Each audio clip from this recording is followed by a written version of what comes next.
Eccolo, Don Cristiano Bobbo è il prete della comunità di Oriago e Cassabbioni. Ha deciso di istituire una tassa, la tassa sulla sposa, ma solo per le spose scollacciate che si presentano con abiti scollati e volgari, certamente inadatti alla circostanza.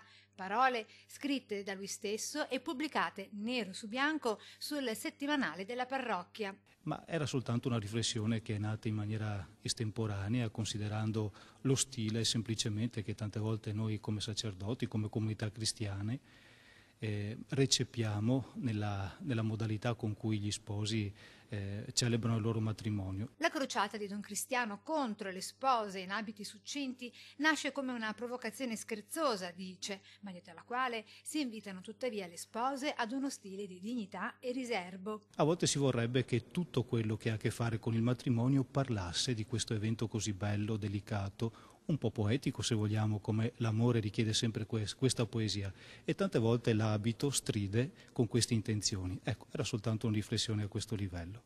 Un avvertimento di più, un monito alle spose che alla semplicità e buon gusto antepongono uno stile esagerato che spesso sfocia nella sguaiataggine. Il buon senso, la capacità di cogliere anche la bellezza, la delicatezza di quel momento, spetta alla sposa. Chi più dell'animo femminile può intuire la profondità e la bellezza di questo linguaggio che si esprime anche attraverso l'abito. Ecco dunque che la tassa sulla sposa suona più come offerta proporzionata alla decenza.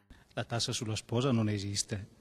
La Chiesa si mostra sempre benevola, accogliente con tutti i suoi figli, quindi non pone tasse per nessun servizio, anzi è lei stessa a servizio dei suoi figli.